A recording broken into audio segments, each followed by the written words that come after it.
Muy bien, entonces nos hemos quedado aquí. Vamos a ver ahora los controles tecnológicos. Aquí nos hemos quedado. Muy bien. Entonces, ¿de qué tratan? Estos son controles un poco más técnicos. Muy bien, por ejemplo, el primer control es dispositivo de punto final de usuarios, ¿no? ¿Por qué es importante este control? Porque necesitamos reglas que deben de proteger, ¿no? O sea, proteger estos dispositivos de punto final de usuario, como pueden ser las tablets, pueden ser los celulares, pueden ser los UCBs, ¿no? Esos son dispositivos de punto final de usuario. ¿Por qué hay que protegerlos? Porque contiene información, o puede contener, ¿no? No es que contiene, puede contener información sensible de la organización. Y por lo tanto, acá mismo lo menciona, ¿no? Los dispositivos móviles, por ejemplo, los celulares, las laptops, las tablets o los USB, cintas magnéticas, por ejemplo, son herramientas que dada la naturaleza del trabajo, son utilizadas en la organización, por lo que los controles para estas herramientas, dice, son fundamentales, ya que pueden contener información relevante. Muy bien. Más que nada hay que proteger acá el acceso físico a la información. El acceso no autorizado a información crítica puede verse convertido en un equipo desatendido. Muy bien, por ejemplo, acá se refiere a una laptop que no tenga una cadena y un candado, ¿no? O si no, simplemente que esté protegido físicamente, pero que esté desprotegido lógicamente, que no tenga antivirus, que no tenga parches, que esté mal configurado, por ejemplo, que los puertos estén abiertos, que haya puertos que estén abiertos, eso vamos a mencionar acá, por ejemplo, ¿no? Y que esté mal configurado, por ejemplo, que contenga, por ejemplo, puertos abiertos, ¿no? Que también requiere un análisis. ¿Por qué están abiertos esos puertos? A veces lo dejamos esas aplicaciones, las usamos temporalmente y después nos olvidamos. Muy bien. ¿Y cómo ingresan? Bueno, cuando tenemos conexiones a internet fraudulentas, nos conectamos a una red wifi, nos vamos a un lugar, por ejemplo, cualquier lugar, la conexión wifi nos conectamos, pero tenemos el puerto abierto. Entonces puede ser, ¿no? Puede darse esa posibilidad. Muy bien. Entonces, se protegerá la información almacenada, procesada o accesible a través de los dispositivos finales de usuario. Muy bien. Entonces, ¿qué necesitamos? ¿Qué documentos están relacionados con este control? Pues necesitamos proteger. Porque las reglas asociadas para la protección de dispositivos finales lo encontramos acá, en la política de seguridad de TI. Hay una sección dentro de este documento que se llama computación móvil, donde nos sugiere encriptar la información de los dispositivos. Pero no solamente hay que decir hay que encriptar, ¿no? Hay que indicar cuáles son esas técnicas de encriptación que necesitamos, qué herramientas de encriptación necesitamos, ¿no? Por lo tanto, acá yo necesito yo saber, por ejemplo, las técnicas, ¿no? Técnicas de encriptación y las herramientas de encriptación.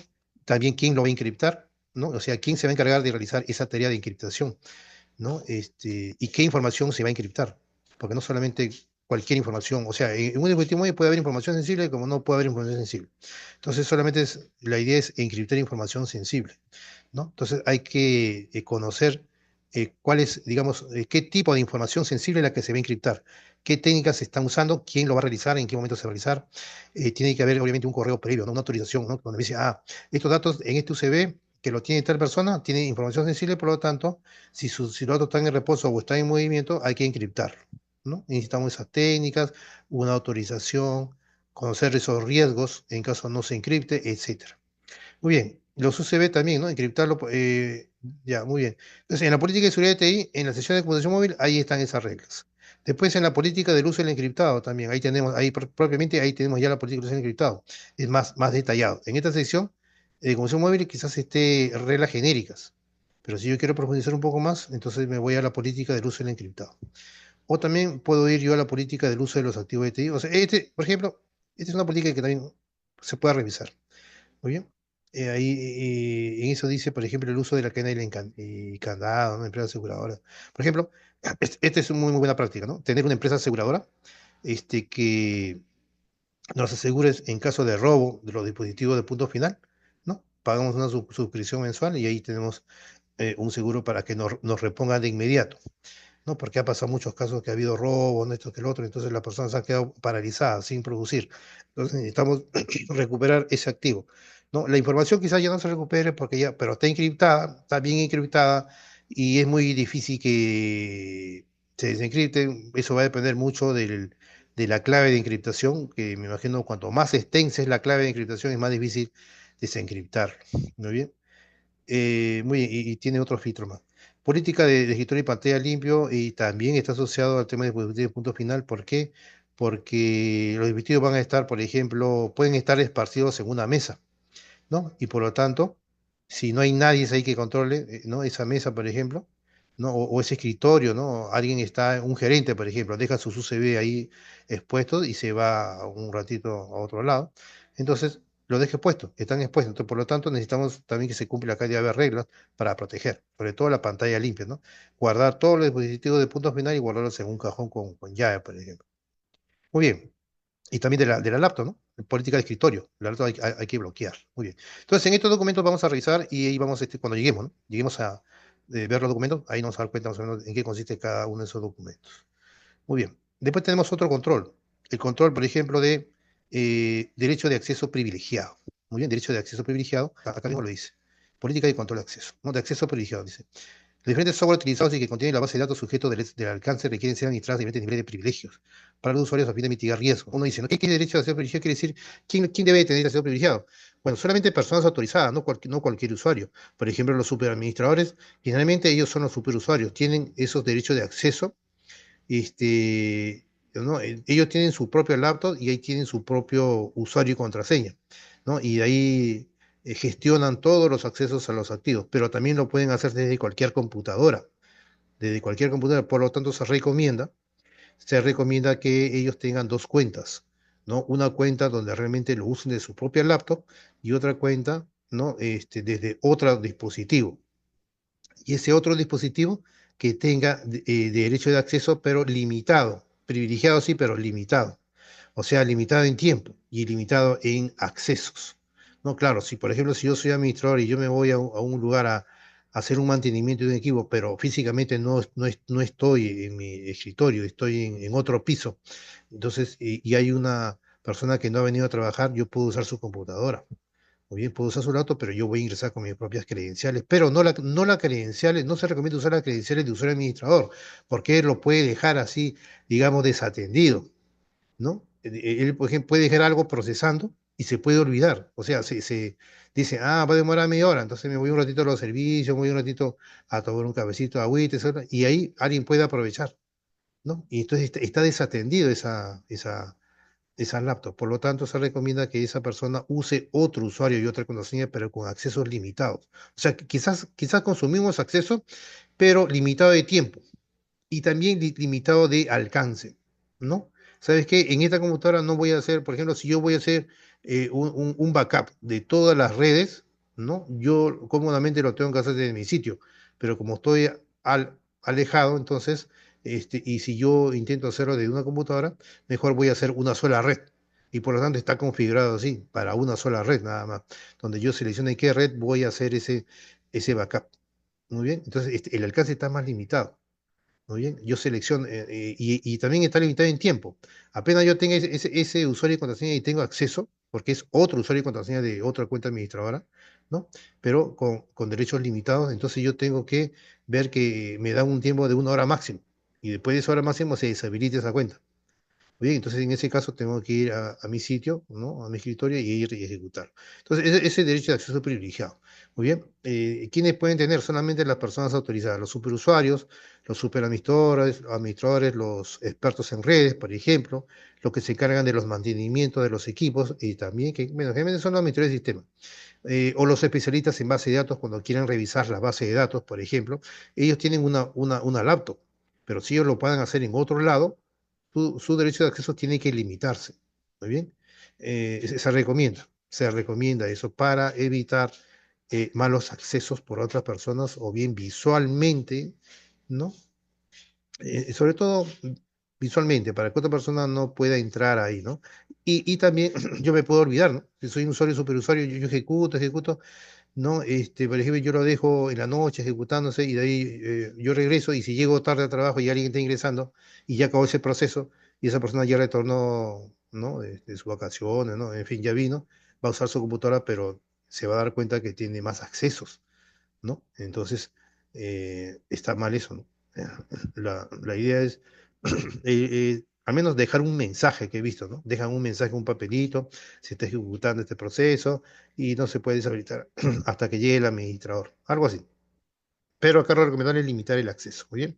Entonces, acá dice, en control de acceso tiene que haber diferentes niveles de acceso. Acceso a recursos mínimos por defecto y acceso máximo total derecho a acceso privilegiado. Muy bien, hay dos tipos de acceso.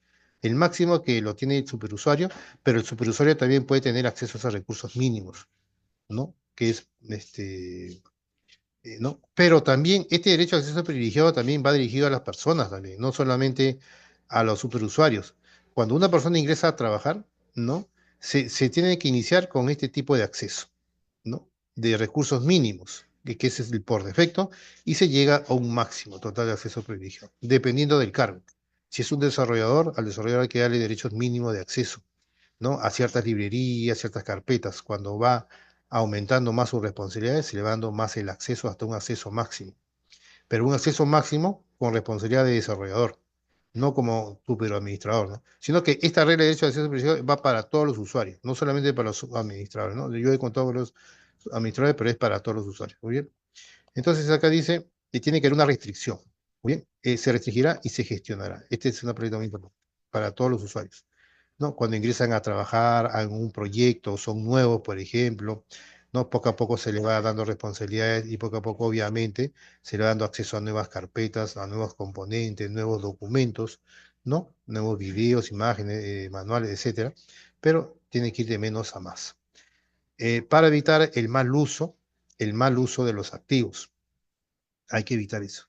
Y que haya una posible corrupción en cuanto a los requisitos de la norma, ¿no? Hay que evitar que haya malos accesos, que no estén disponibles los equipos, que haya modificaciones inesperadas. Muy bien, ¿por qué? Porque se le ha dado un derecho máximo. Entonces hay que empezar con un acceso mínimo y ver cómo se comporta la persona también, no solamente que trabaje bien, ¿no? Sino ver cómo se comporta, si está intentando eliminar un documento que no tiene acceso, si está intentando modificar un documento que no tiene acceso tampoco, o está tratando de acceder a un documento, ¿no? Su visualización, etcétera. Muy bien, que no tenga acceso.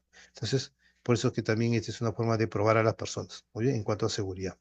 Muy bien. Entonces, acá el cambio que hacer en la política de control de acceso, debe haber una sección en el documento que incluya reglas sobre el acceso que tendrán los usuarios hacia los activos relacionados con el negocio, por ejemplo. Siempre tiene que ser relacionado con el negocio y tiene que ser relacionado con la seguridad, cuando dan un acceso, siempre.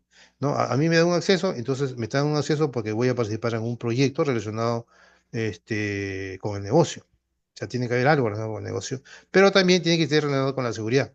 Y cuando es la seguridad se refiere a los recursos mínimos, no me pueden dar acceso a todos los recursos, ¿no? Por ejemplo, ya, tú eres desarrollador, como todos los desarrolladores actualmente tienen carpeta, tienen acceso a 10 carpetas, también te vamos a dar 10 carpetas. No, al contrario, se empieza con una carpeta y así, dependiendo de las necesidades responsables. Ejemplo, que el acceso a una aplicación web debe de estar autorizado por el gerente de TI, por ejemplo, dice, gerente del negocio, el gerente general, ¿no? Etcétera, ¿no? Eso ya también esos accesos tienen que estar siempre autorizados, ¿no? El gerente general, ¿cuándo puede, cuando ya se toca información muy sensible? Ahí deben intervenir. Muy bien. Otra regla, considerar el tiempo como mínimo un mes, por ejemplo. Acá estamos limitando, ¿no? ¿No? Un mes, máximo 6 meses de consumo sobre aplicación. O para yo darle acceso a esas personas, tienen que tener muchas autorizaciones, el gerente de TI, el negocio y el gerente general, ¿no? Tienen diferentes autorizaciones, o también limitar, ¿no? De un mes a 6 meses. Por lo tanto, estoy restringiendo ese acceso. Estoy restringiendo en tiempo. Acá también falta restringir en alcance y también falta restringir más en autorización. Muy bien, acá está.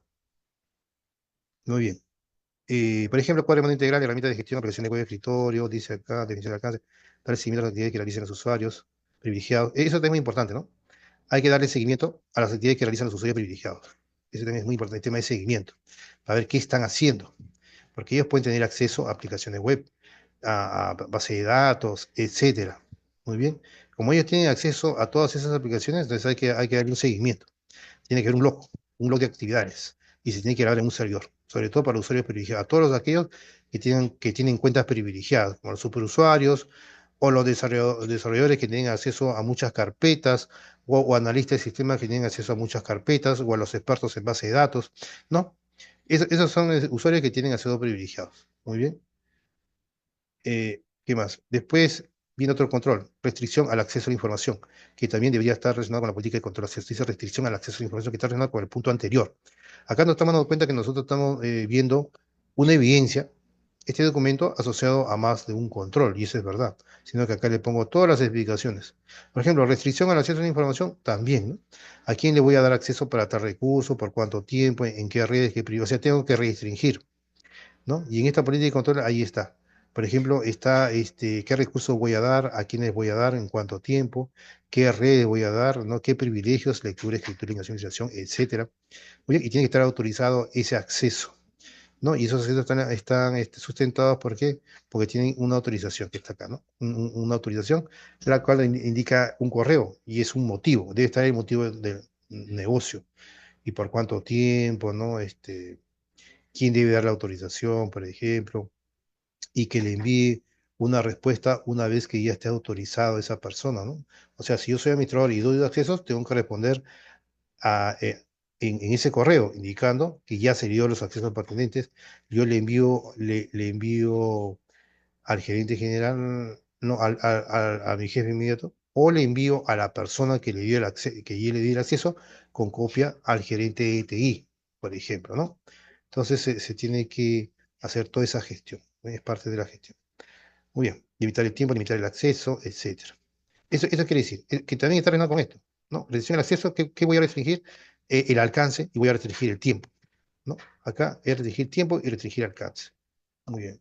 Después tenemos acá otro control, por ejemplo, el acceso al código fuente, que también el código fuente está compuesto de librerías, de script, componentes, por lo tanto, hay que proteger también esa información confidencial, ¿no? Entonces, en esta política de control de acceso yo también tengo que indicar, ¿no? Que estos activos también, porque son activos, ¿no? Tienen que protegerse. Y solamente ciertas personas con ciertas características relacionadas con el negocio deben tener acceso. Un usuario final no debe tener acceso, solamente los que pertenecen al área de desarrollo, por ejemplo. Los desarrolladores, los analistas, los diseñadores posiblemente, y los testing, los testers, ¿no? ¿No? Entonces, personas que eh, analizan cómo se tiene que desarrollar una librería, ¿no? Va a haber otro equipo que va a diseñar las librerías, otro que va a construir las librerías, otro que va a probar la librería, etcétera. Por lo tanto, también acá tiene que haber una autorización, ¿no? Pero tiene que estar alojado en algún lugar,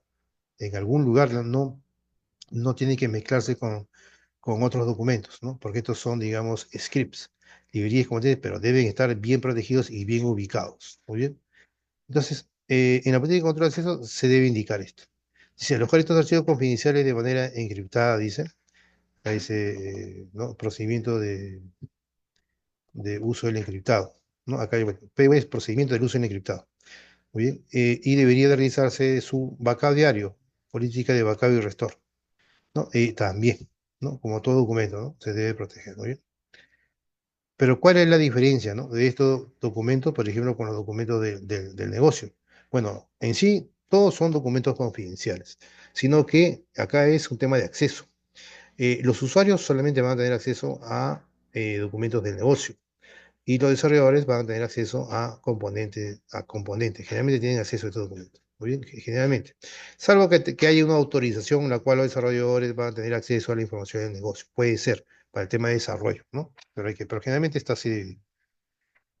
Tiene que haber un historial también.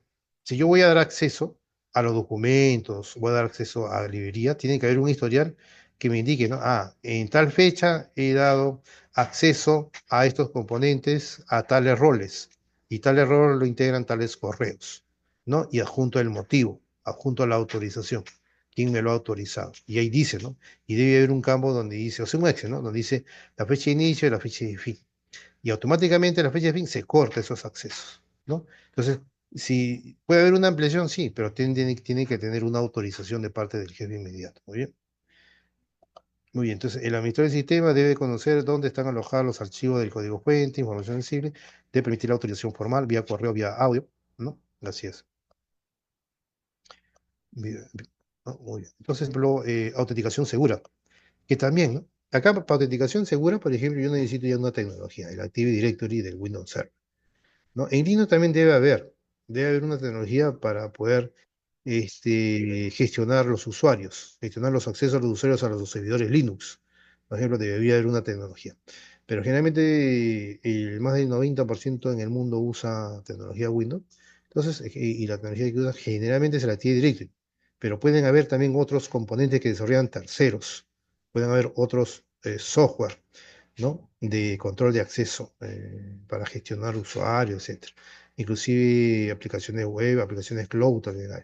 Muy bien, entonces en esta política de control de acceso se coloca ahí. ¿Cuál es esa tecnología que vamos a usar para poder determinar la autenticación segura?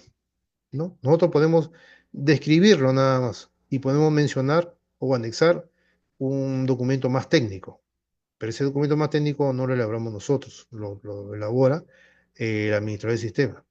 Él es el que desarrolla, ¿no? Un manual de usuario del Active Directory, ¿no? Pero él lo hace para él mismo y para las personas que van a dar acceso, en caso él no esté o esté de vacaciones, ¿no?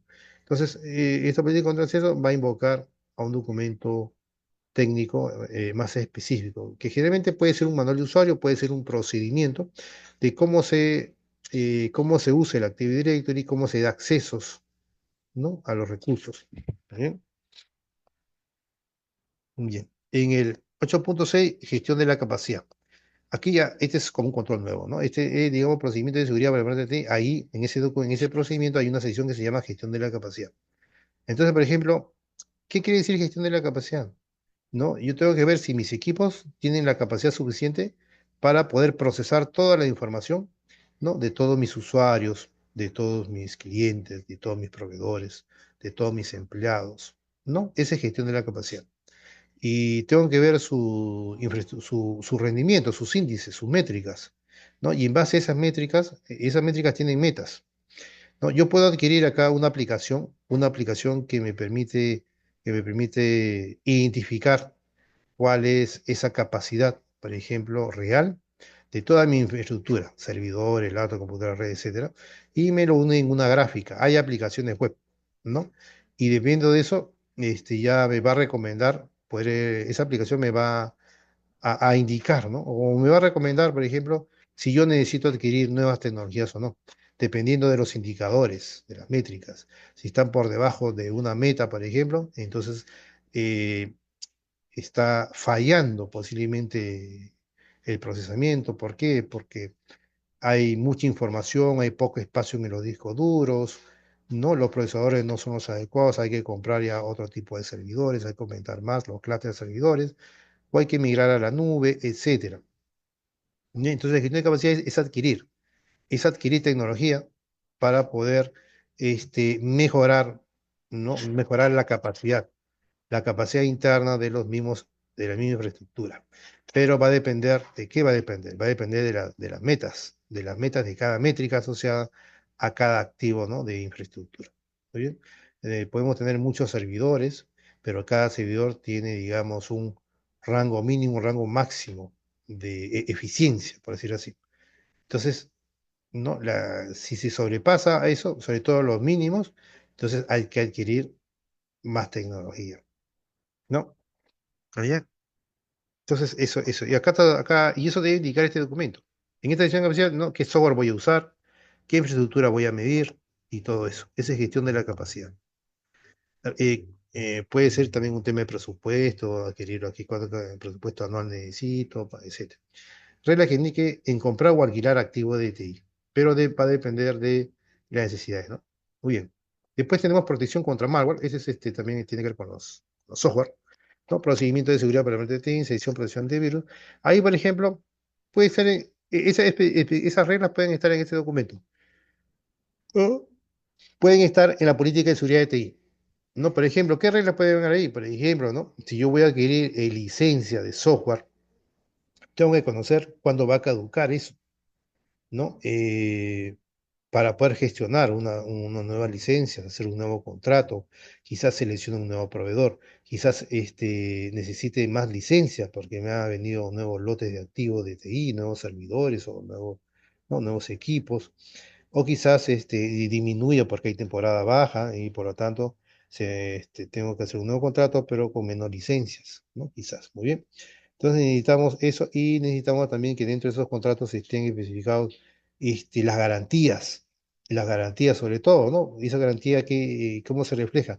En parches actualizados de seguridad. Y eso me lo tiene que proporcionar el mismo proveedor. Y además el proveedor me tiene que indicar que cuando hay alguna falla en su mismo software de protección o no está actualizado, porque él me lo tiene que actualizar. Esa es parte de la garantía.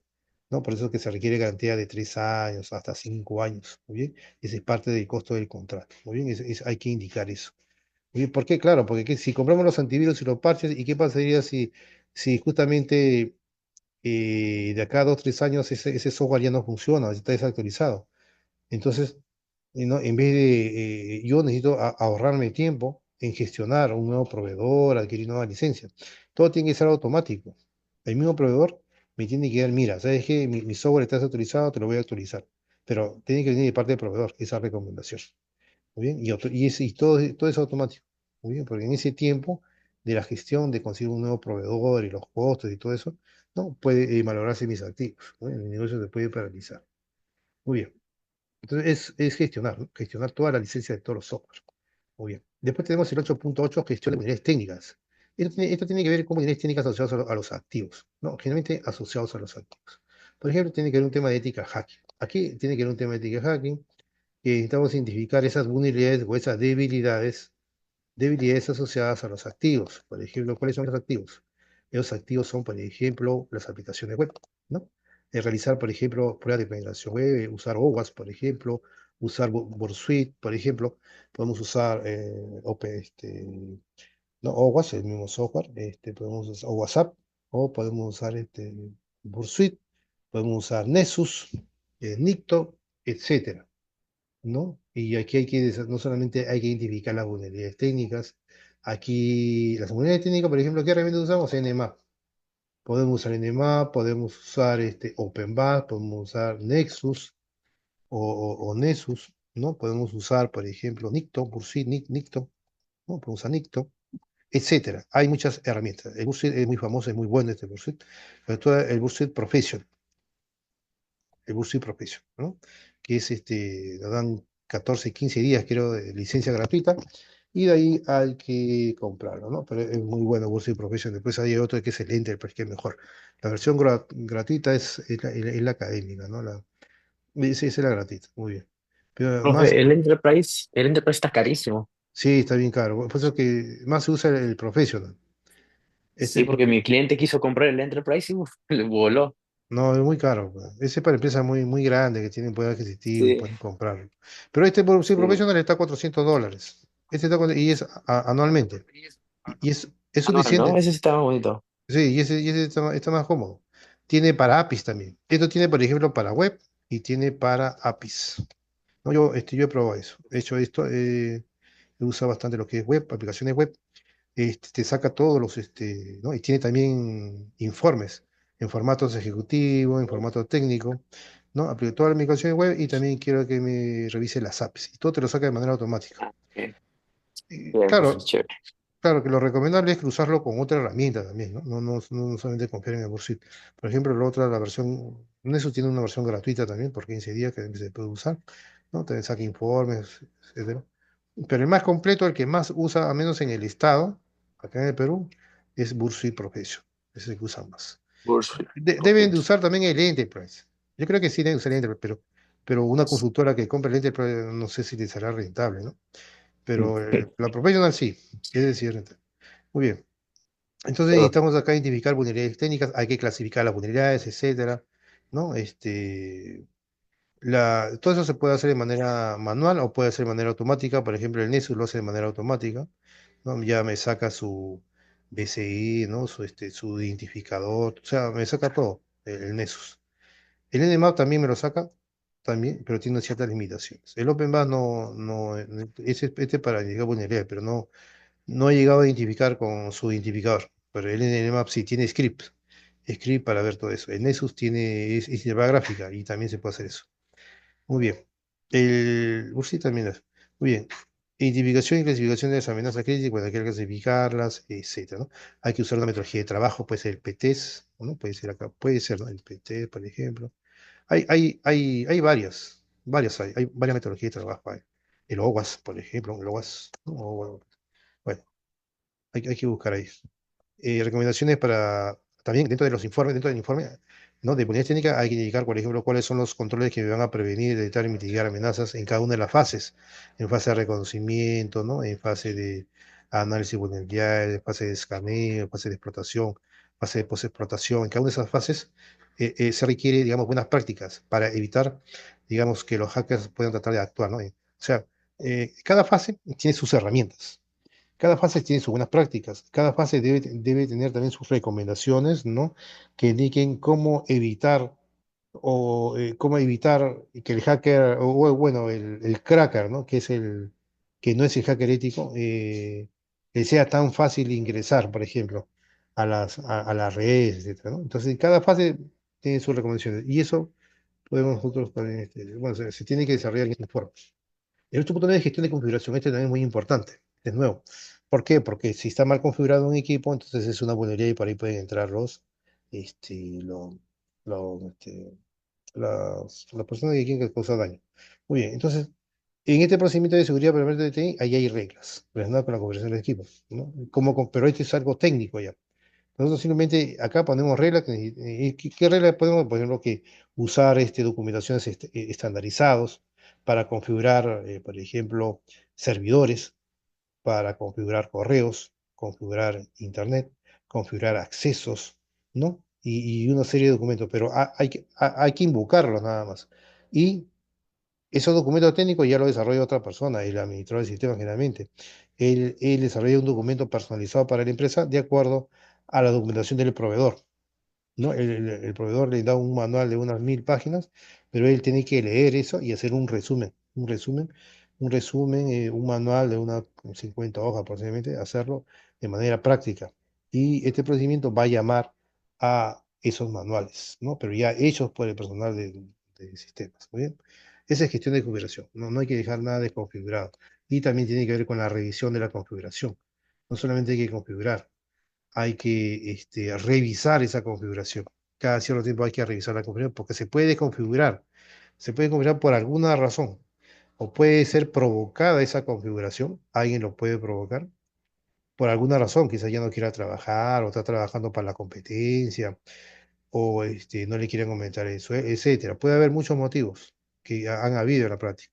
Entonces, la empresa debe tener un software de monitoreo de toda la configuración de todos los equipos y que esté, digamos, formateado con alertas, ¿no? Y automáticamente cuando hay un intento de desconfigurar, automáticamente sale qué equipo se está intentando desconfigurar, ¿no? En la dirección IP y automáticamente el personal del sistema va a ese sitio, ¿no?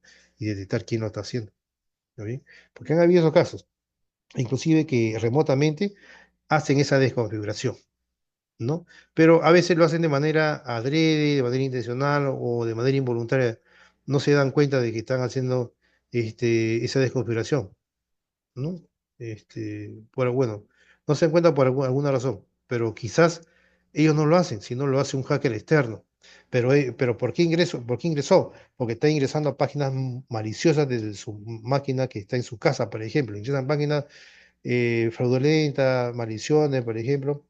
Y por ahí, ¿no? Hay un software malicioso que ingresa a la red, ¿no? Ingresa y causa esa desconfiguración. Muy bien. A veces de manera intencional o a veces no se dan cuenta. Pero por eso que tiene que haber un detector. Un detector cuando se desconfigura en tiempo real cualquier activo de TI. Muy bien. Eso tiene que indicar este procedimiento. Este procedimiento tiene que indicar eso. ¿Qué hacer en caso ocurra eso? ¿Qué herramientas uso para el monitoreo de la configuración? ¿Y qué hacer en caso haya eso? ¿No? ¿Qué acciones va a tomar el área de sistema en caso detecte algún intento de desconfiguración de algún activo donde se almacena información sensible? Ahora, para profundizar más el tema de configuración, también tenemos ITIL 4, ¿no? COVID 2019. Ellos tienen una política de gestión de configuración, porque esa es tiene buenas prácticas ahí, ¿no? Buenas prácticas ahí, ¿no? ITIL 4, por ejemplo, o COVID 2019, para profundizar un poco más. Acá hay gestión de la configuración. Lo que pasa es que ITIL 4, por ejemplo, lo ve de otra manera, ¿no? ITIL 4 también ve el tema de rendimiento de configuración, ¿no? Que, bueno, la configuración tiene que estar todo bien configurado, sino que aparte ve que todas las aplicaciones, por ejemplo, de base de datos, todo tiene que estar este, almacenado en alguna base de datos de configuraciones, eso es ITIL 4, ¿no? Debe existir una base de datos de configuraciones donde se almacenen los ítems, por ejemplo, ¿no? Por ejemplo, un software ERP. Entonces hay que configurar ese software ERP. Esa configuración, esa especificación de configuración tiene que estar en alguna base de datos de configuraciones. Porque en caso se desconfigure otra vez ese RP, yo ya tengo de dónde sacar esa información. de esa base de configuración, ¿no? Y eso recomienda IT4, ¿no? Está compuesto de buenas prácticas. Entonces también puede ser por cualquier software de aplicación web, ¿no? Yo tengo, por ejemplo, yo quiero darle mantenimiento a una aplicación web, porque me ha venido una solicitud de cambio de un cliente, ah, ya, muy bien. Entonces me dice, ah, tengo que hacer cambios a esta aplicación, pero detrás de esa aplicación, o detrás, digamos, de esa interfaz, ¿no? Que tengo que hacer cambios, está asociado con otras interfaces y otras bases de datos. ¿Y dónde están almacenadas esas relaciones? En la base de datos de configuraciones. Entonces yo puedo sacar toda la información de ahí y costear cuánto, ¿no? Y en tiempo y en costo, cuánto esfuerzo me va a costar realizar ese cambio, ¿no? Para eso se usa bastante el tema de TI4, para poder tener un referente, ¿no? De cómo estimar solicitud de cambio. ¿Por qué? Porque ya sé que cualquier cambio que yo haga, por ejemplo, a un componente de base de datos, eso está asociado a otros componentes de base de datos, o sea, todo está relacionado. Entonces yo ya sé cuántos componentes son y cuánto va a costar el esfuerzo, cuántas personas van a incluir, etcétera. Muy bien. Entonces por eso usan bastante T4 y COVID 2019, usan bastante se usa. Muy bien.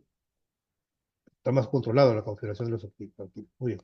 Después el 8.10 tiene que ver con eliminación de la información. Esto también es muy importante porque la información hay que eliminarla, ¿no? Pero no cualquier información.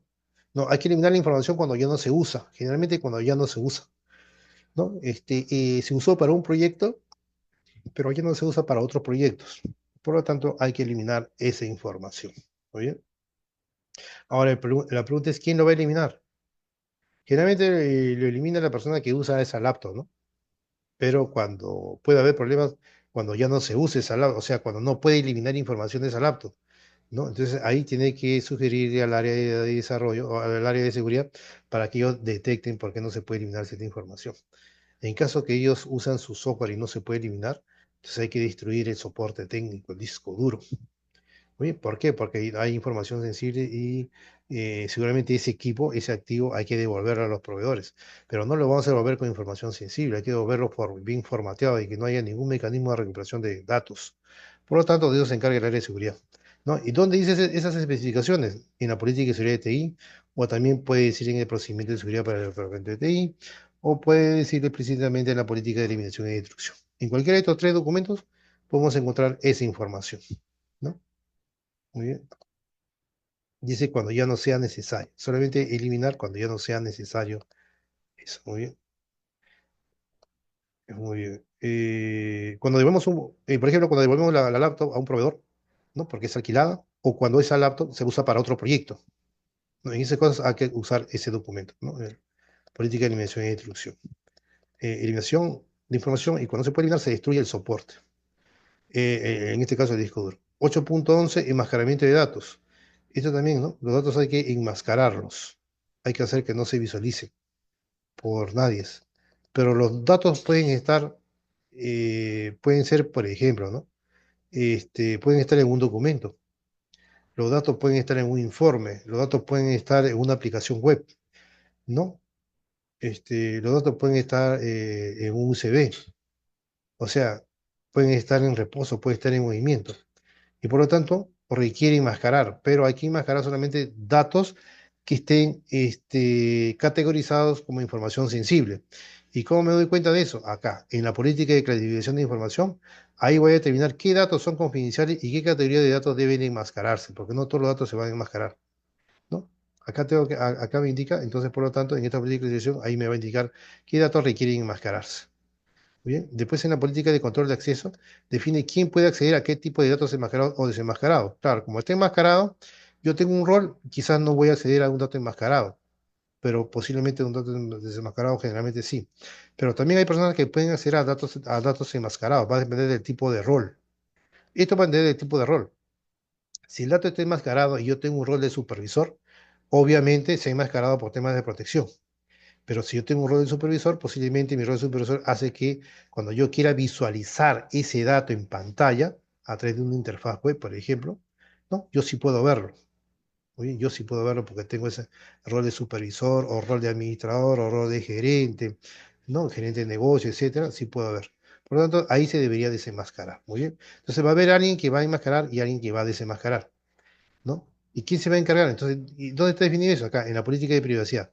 Tiene que ir alguien, ¿quién se encarga del enmascaramiento o del desenmascaramiento? Y hay un nuevo rol ahí, responsable del enmascaramiento de datos. En la política de desarrollo seguro, ahí voy a emplear el software de enmascaramiento. Ahí tengo que indicar el software de enmascaramiento. Define la tecnología de enmascaramiento de datos usados en las pruebas del área de desarrollo, pruebas del área de testing. Porque ellos van a tener que probar si el dato está enmascarado, si el dato no está enmascarado, si el dato se ha configurado con enmascarado, si se visualiza en pantalla o no se visualiza en pantalla. Van a asignar nuevos roles, van a hacer simulaciones de roles. Roles van a asignar roles de desarrolladores, ¿no? Analistas, hasta supervisor. Entonces, si el dato está enmascarado, posiblemente el dato de desarrollador va a estar enmascarado, pero eso hay que verificar. Profe, una Sí, consulta. ¿Hay software para enmascarar? sí hay software de enmascaramiento y hay software de, sí hay software de enmascaramiento. Hay ¿Ya software está de bien? enmascaramiento y hay software de encriptación. O A sea, veces errarlo de confundimos. manera manual estaría Dime. bien. ¿Soporta una auditoría? Sí, ahí Redactar lo los podemos usar Cloud recursos. también. Mira, por ejemplo, software de, ¿no?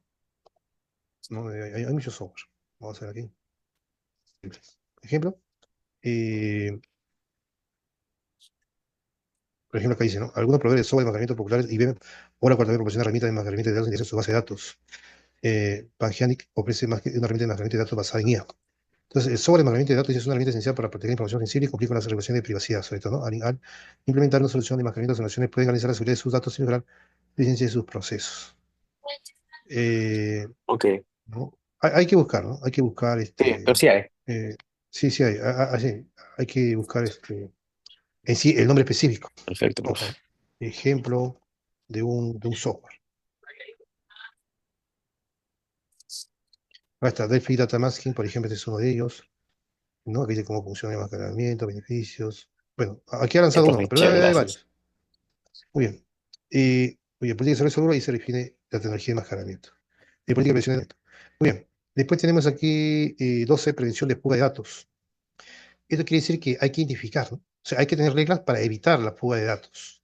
Este es un control preventivo. Por ejemplo, la fuga de datos, ¿dónde pueden haber? En los correos, ¿no? Yo puedo adjuntar un correo o un archivo confidencial y puede viajar por la red y el ciberespacio. Ahí puede haber una fuga de datos. Otra fuga de datos puede ser cuando yo me baje Internet, algún componente de Internet de manera fraudulenta o quizás ingenuamente no sé si es fraudulenta, pero ahí puede haber una fuga de datos. O también cuando yo saque información por los UCBs o saque por los celulares o los dispositivos móviles o las cintas magnéticas, ahí hay data de información. Hay que evitar la fuga de datos. Las fuga de datos también pueden estar en los documentos físicos, en las impresiones, en las fotocopiadoras, cuando le tomo fotos a los documentos. También ahí, ¿no? Hay que tener controles. ¿Cómo evitar fuga de datos? Por ejemplo, yo puedo instalar cámara web con seguimiento remoto. Yo puedo instalar software de seguimiento también en toda la red, en todas las redes, ¿no? Para evitar los intentos de fuga de datos, paralizar los puertos USB, ¿no? Y cuando alguien requiere, tiene que tener una autorización de parte del negocio y de parte del área de seguridad y quizá posiblemente de parte de la gerencia general, ¿no? Porque la idea es evitar esa fuga de datos. Muy bien, esas especificaciones las encontramos acá en este documento y acá también. Muy bien, por ejemplo, procedimientos de seguridad para el departamento de TI. ¿Qué sistema de monitoría y prevención deben usar los administradores de sistema? ¿No? O sea, ¿para qué? Para evitar la fuga de datos, ¿no? Software que se usa para evitar la fuga de datos, ¿no? Pueden haber cámaras web personales, monitoreo, tomar, bueno, hay que evitar eso, imprimir. Por lo tanto, hay este sistema de monitoreo. No, uno de los sistemas de monitoreo son las cámaras web, pero no es solamente eso, de manera física, pero de manera lógica sería ya otro tipo de sistema, ¿no? Los sistemas para evitar la fuga de datos. Generalmente son sistemas de monitoreo. Muy bien. ¿Y qué información voy a evitar? Porque acá la empresa puede tener mucha, no, de acuerdo a la política de información, puede haber muchos tipos de información. Información confidencial, de uso restringido, de uso interno, de uso público. Yo tengo que indicar, ¿no? ¿Qué información? Aquí y acá yo le indico qué información voy a evitar la fuga de datos. Por lo tanto, voy a proteger todo esto. Muy bien. En la política de seguridad de TI también hay hay 6 reglas para evitar la fuga de datos. Muy bien. Después tenemos el 813, copia de seguridad de información. Esto tiene que ver con el tema de backup y restore, ¿no? Contar con una política de backup y restore. Por ejemplo, ¿dónde lo encontramos acá? En el procedimiento de seguridad para el departamento de TI. Ahí hay una sección en sección de backup. O tener este documento. O tener otro documento propio. O sea, ahorita hay estos documentos, pero podemos crear un documento propio que diga política de backup y restore. propio, ¿sí? Más detallado. ¿Qué debe haber ahí, por ejemplo? Actividades, roles, no roles, actividades, responsabilidades. Por ejemplo, ¿quién se va a encargar del backup? ¿Quiénes van a intervenir? Los usuarios van a intervenir también y los administradores, ¿no? O los responsables del backup y restore. Ahora, ¿la empresa va a requerir tecnología o va a ser artesanal ese backup? ¿O va a requerir un software? El software se va a encargar de eso. Pero detrás tiene que haber una persona que monitoree todo ese backup y restore. La empresa va a contar con cintas magnéticas donde va a alojar. ¿Cómo lo va a alojar la información? O todo lo va a enviar por un aplicativo al proveedor que está remotamente, ¿no? O sea, puede enviar teras de información a través de aplicativos, de aplicaciones con licencia, que el proveedor mismo le ha alquilado a la empresa, ¿no? Pero ¿para qué? Para el transporte de datos que están encriptados de manera segura, pero el proveedor recoge la información y lo almacena en cinta magnética y lo almacena en su propio almacén. Él tiene un almacén de todo y lo custodia muy bien. No, Ramsa es uno de ellos, por ejemplo. Ramsa. Muy bien. Los usuarios también tienen responsabilidad porque ellos tienen que alojar su información sensible en una carpeta de la red. Justamente en la red, ¿no? En el servidor de archivos tienen que ver ahí, ¿no? Todos los usuarios deben tener sus propias carpetas personalizadas, donde ahí van a colocar información, su propia información. Muy bien, ahí dame un segundo. Pita, toca. Ya. Muy bien, entonces necesitamos proteger eso, ¿no? Esa información. Ahora también hay penalidades, ¿no? Hay penalidades en caso no se realicen los backup y restore. Claro, yo puedo mandar, por ejemplo, si soy encargado de backup, yo puedo hacer el backup, yo se lo envío, yo se lo envío al proveedor y el proveedor, si no lo coloca en cinta magnética, entonces hay una responsabilidad. Otra responsabilidad es cuando yo no haga ese backup. Otra responsabilidad es cuando el usuario no aloje su información en los servidores. Entonces no voy a backupear, ¿no? Va a estar incompleto ese backup. Muy bien. Hay que clasificar también los backups con diferentes fechas, por ejemplo, ¿no? Hay backups diarios, hay backups semanales, backups quincenales. Y cada frecuencia de backup tiene, digamos, eh, una criticidad, ¿no? Por ejemplo, los backups diarios generalmente debe ser relacionado con el negocio.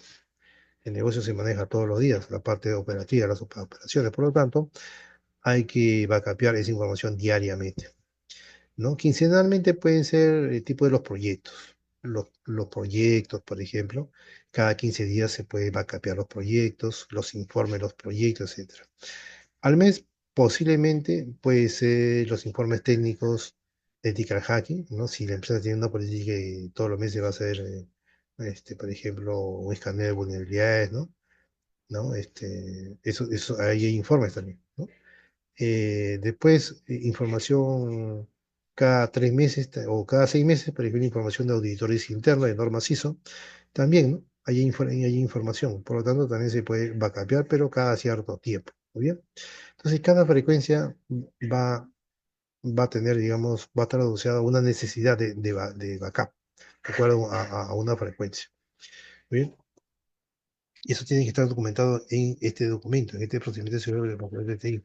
Pero como es una sección, ¿no? Nosotros podemos crear un solo documento aparte, o procedimiento de backup y restore. ¿Bien? O sea, por ejemplo, yo puedo tener este procedimiento. En esta edición yo puedo, esta es una edición de unas 10 líneas, pero si yo quiero profundizar más este procedimiento de backup y restore, yo acá en esta sesión puedo indicar, ¿sabes qué? Para más información, no revisar el procedimiento de backup y restore. Y creo ese procedimiento de backup y restore. Y detallo todo eso. ¿Muy bien? ¿Qué más? A ver.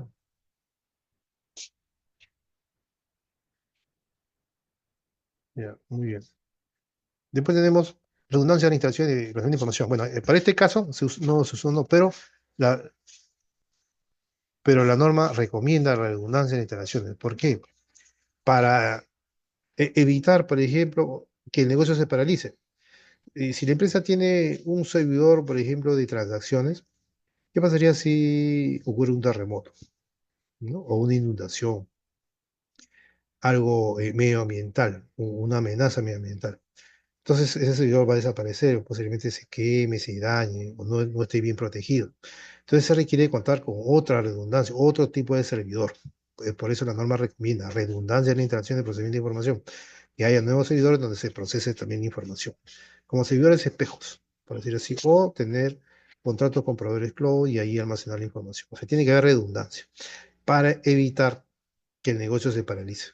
Por lo tanto, esa redundancia, ¿dónde debe estar especificada? En el plan de recuperación ante desastres, ¿no? Ese es un documento donde me indica, por ejemplo, qué tecnología necesito para recuperar mi negocio luego de haber ocurrido un desastre natural, por lo general. Pero también un desastre puede ser lógico, ¿no? Puede haber denegación de servicio. Los seguidores se pueden denegar a través de un ransomware, por ejemplo, también el negocio se paraliza. Ese es un desastre porque el negocio no está paralizado, no hay horas muertas, etcétera. Entonces, la empresa debe contar con ese riesgo, o sea, debe identificar ese riesgo y tener un plan de acción. En ese caso, el plan de acción sería la redundancia, o sea, activar ese mecanismo de servidor, activar el servidor de redundancia, ¿no? O sea, los backups, es en línea es el backup, ¿no? Pero ya las computadoras no van a tener acceso ya a ese servidor que está dañado físicamente, sino al otro servidor. Entonces automáticamente hay que hacer ese cambio. Ese cambio demorará minutos, pero el negocio se va a recuperar. ¿Oye? El negocio se va a recuperar. ¿Por qué? Porque ha habido casos en que los servidores se pueden recalentar o simplemente no tienen una política de mantenimiento de servidores. Por lo tanto, los cables se, este, se queman, ¿no?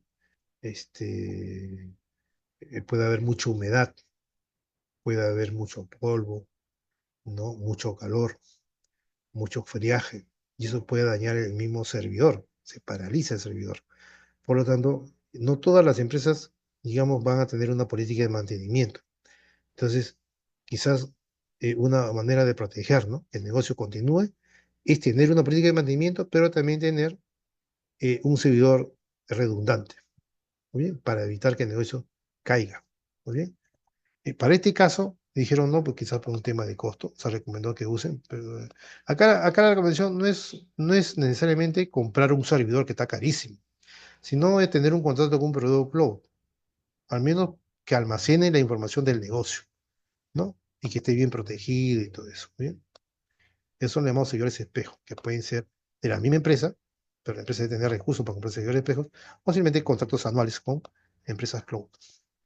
Muy bien. Después tenemos el 815, registro. Acá dice, cualquier pérdida o distorsión sobre el registro de eventos puede generar una toma de decisiones erróneas sobre el tratamiento de riesgo. Muy bien, penalidad. O sea, en otras palabras, tiene que haber evidencia de todo. Este registro lo que indica que tiene que haber evidencia de todo, ¿no? Cualquier evento tiene que estar registrado. Por ejemplo, se perdió algo, ¿no? Los registros se tienen, las cámaras web almacenan información en registros. Los mismos software también almacenan información en los servidores. O sea, todo tiene que estar almacenado para que cuando ocurre un evento, ¿no? Y se quiera ver las causas, el motivo, ya se tiene registrado. Entonces dice, cualquier pérdida o distorsión sobre el registro de eventos puede generar una toma de decisiones erróneas sobre el tratamiento de los riesgos, ¿no? Entonces, dice, debe de procurarse además que el personal que tiene facultad de administrador sobre los registros se asegure de que no haya accesos no autorizados. Acá se refiere a los logs, a los logs de los servidores. Por ejemplo, el log del servidor de aplicaciones, de base de datos, de servidores de archivos, ¿no? Etcétera. Ahí hay logs. En esos logs se almacenan registros. Registros y esos registros son archivos. Esos registros, archivos tienen que estar bien protegidos contra accesos no autorizados, ¿no? Entonces, acá tenemos que evidenciar en este procedimiento de seguridad de en el servidor de archivos debería almacenarse cualquier actividad que realicen los administradores o superusuarios con respecto a la gestión de accesos. Pero no solamente superusuarios, sino todos los usuarios, sino que acá se ha puesto énfasis en los superusuarios porque ellos tienen acceso a toda la información de todos los archivos. Por lo tanto, ellos pueden también jugar en pared con la empresa, ¿no?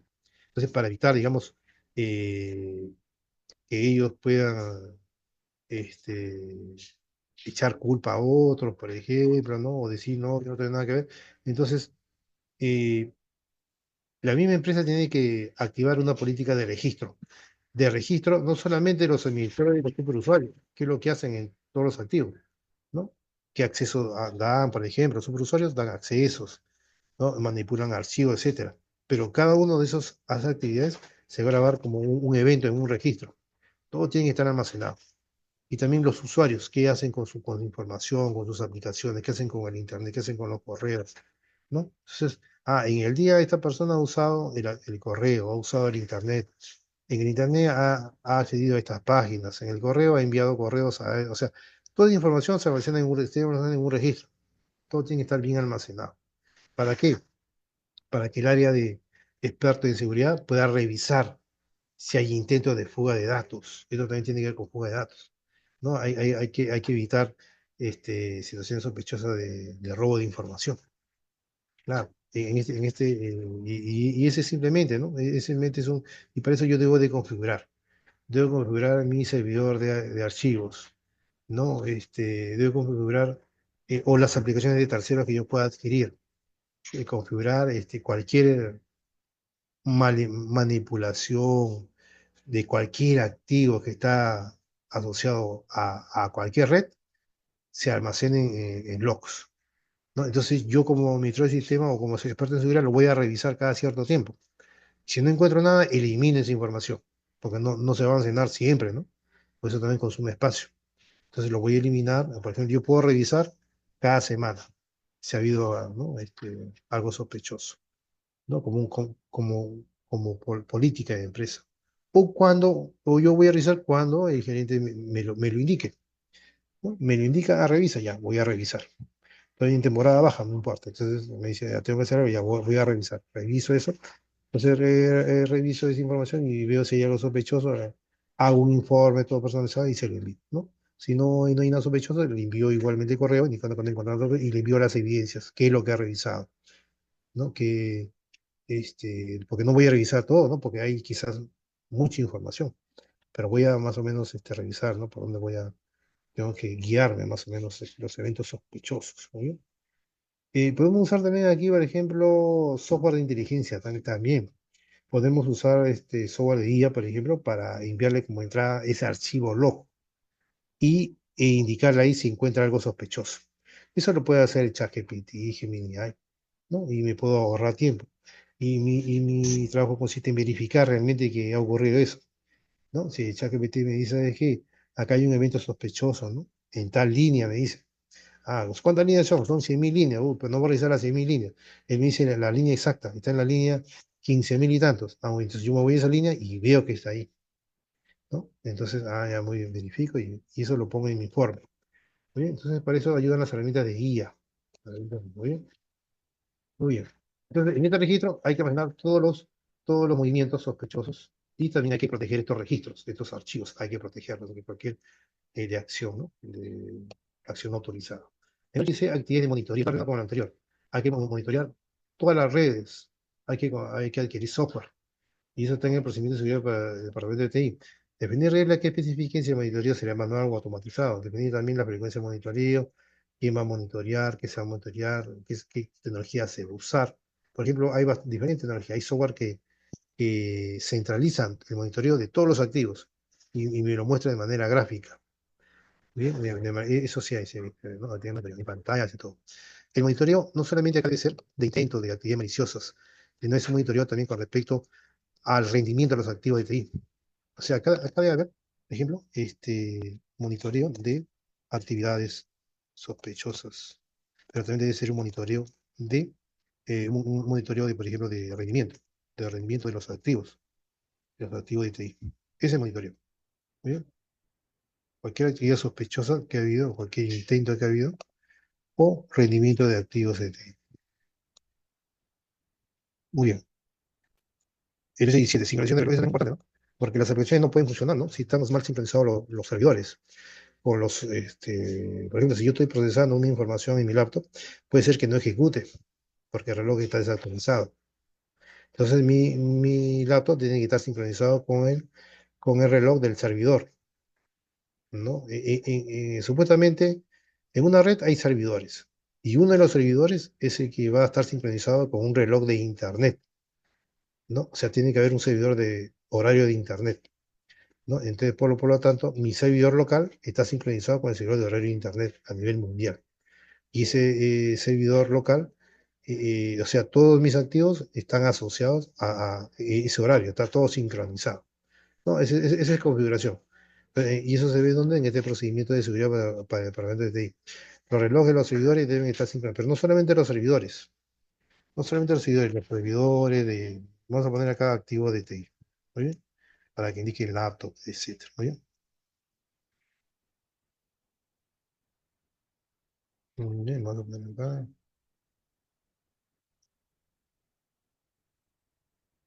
muy bien.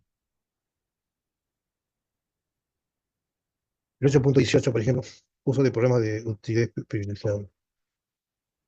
Por ejemplo, este también, ¿no? Por ejemplo, ¿quién usa un programa de utilidad privilegiada? Los superusuarios. Los superusuarios usan programas de utilidad privilegiada, por ejemplo, ¿para qué? Para darle mantenimiento a los equipos, para hacer el tema de los backups, ¿no? Ellos usan una aplicación, es una aplicación privilegiada solamente con accesos privilegiados a los superusuarios, ¿no? Usan programas, por ejemplo, para eliminar información, por ejemplo, para darle mantenimiento a las carpetas, a los directorios, etcétera. Ellos usan programas privilegiados. Entonces, esos programas privilegiados tienen que estar restringidos solamente a administradores de TI, ¿no? Acá dice, solamente debe estar. Acá, en este procedimiento de seguridad de de TI, debe haber reglas que prohíban a los empleados usar aplicaciones disponibles solo para los administradores de TI. ¿Bien? O sea, yo, por ejemplo, yo no puedo hackear, ¿no? Yo no puedo hackear, o yo no puedo, si soy un usuario, yo no puedo usar, no que hackear, usar una herramienta que lo usa un administrador de TI. Muy bien. Entonces, porque si no se activa acá un procedimiento de penalidades, en caso me puedan, digamos, detectar eso. Muy bien. Muy bien. Después tenemos acá el 8.19, ¿no? Instalación de software. Bueno, este es algo técnico, ¿no? Acá tiene que estar asociado con un documento, por ejemplo, instalar base de datos, de operativo, o sea, acá vienen las cartillas de usuario o las cartillas de instalación. ¿Cómo instalar una base de datos? Bueno, eso nada más lo hace el administrador de base de datos. Él sabe cómo instalar una base de datos, cómo configurar una base de datos, cómo dar acceso a base de datos. Igualmente, el sistema operativo, hay un responsable del sistema operativo, ¿no? O cualquier aplicación. Entonces, en la política de seguridad de TI dice definir reglas que indiquen cómo se instalan esas aplicaciones y sistemas operativos, ¿no? En Unix, Windows Server, Linux, por ejemplo, en Unix, ¿no? Etcétera. Hay diferentes sistemas de sistemas operativos. Y una empresa puede haber diferentes sistemas operativos y yo necesito cómo realizar esas instalaciones. Por lo tanto, en la política de seguridad de TI tengo que indicar ahí cómo se realizan esas instalaciones. Si es muy detallado el cómo instalar esas aplicaciones, tengo que desarrollar cartillas de usuario, pero cartillas de usuario para los administradores, para lo que hacen las instalaciones, no para los usuarios finales. Entonces, esas cartillas ahí tengo que indicar cómo se hacen ya paso a paso, más detallado, con fotos, con imágenes o videos. Bien, cómo se hacen esas instalaciones. Política de instalación de aplicaciones también web, Android o RP, ¿no? ¿No? Puede ser RP, acá puede ser un SAP, por ejemplo. ¿No? Cómo instalar un SAP, por ejemplo. O un Open Business One, también puede ser, ¿no? Un Open Business One, por ejemplo, ¿no? Un Open Business One, ¿no? Un San Juan, ¿no? Un San Juan, por ejemplo. Eh, entonces necesitamos eso, ¿no? Un SAP Business One, SAP Business One, ¿no? SAP Business. Y necesitamos también, acá está, instructivo de TI, ¿muy bien? O cartilla de usuario, le dicen también, cartilla de usuario. Muy bien. El 20 es seguridad en redes, es decir, una política de redes, propiamente ¿sí, no? ¿Dónde encontramos eso? Por ejemplo, en este procedimiento hay una sección, dice, definir reglas sobre seguridad física y lógica en la sección gestión de seguridad. O sea, en esta sección hay que definir, por ejemplo, hay que hablar de seguridad lógica de redes, seguridad física de redes. Por ejemplo, seguridad lógica de redes tiene que ver con un hombre en el medio, porque puede haber hackeo de red, porque la información viaja por la red.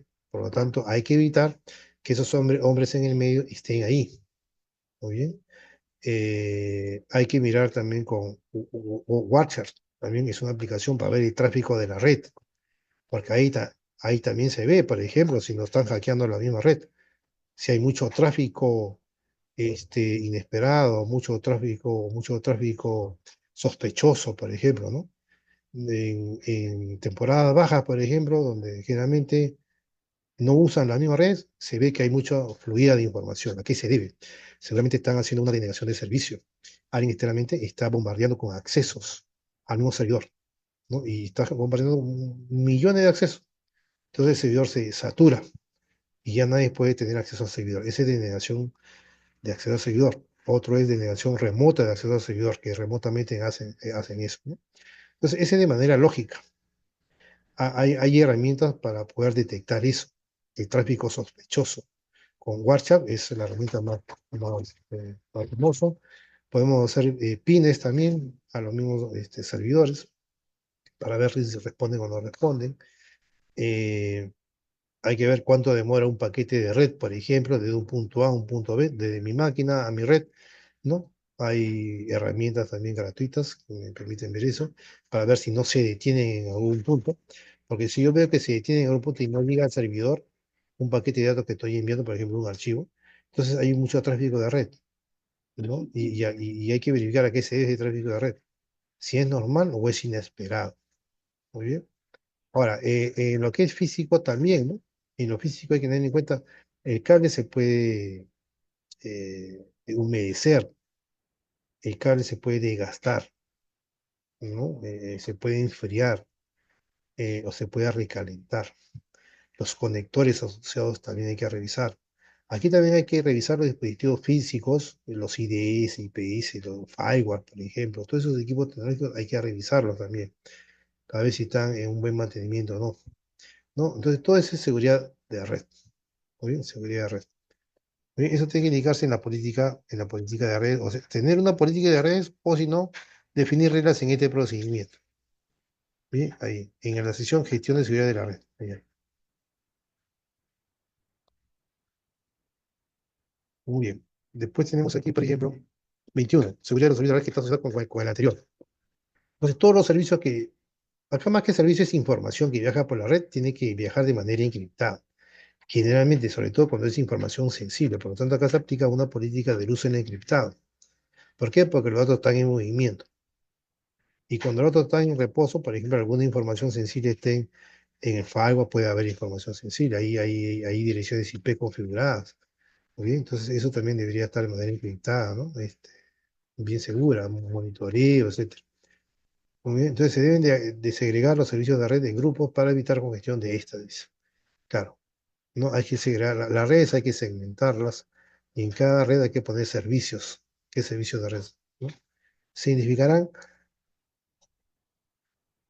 dice, implementarán y controlarán los mecanismos de seguridad, los niveles de servicio y los requisitos de servicio de los servicios de la red. Claro, por ejemplo, los niveles de servicio, ¿no? ¿Qué, qué servicio viaja por la red? Por ejemplo, información sobre los correos electrónicos, información sobre las redes, información sobre el negocio. Y todo eso tengo que clasificarlo, porque no toda esa información va a ser sensible, ¿no?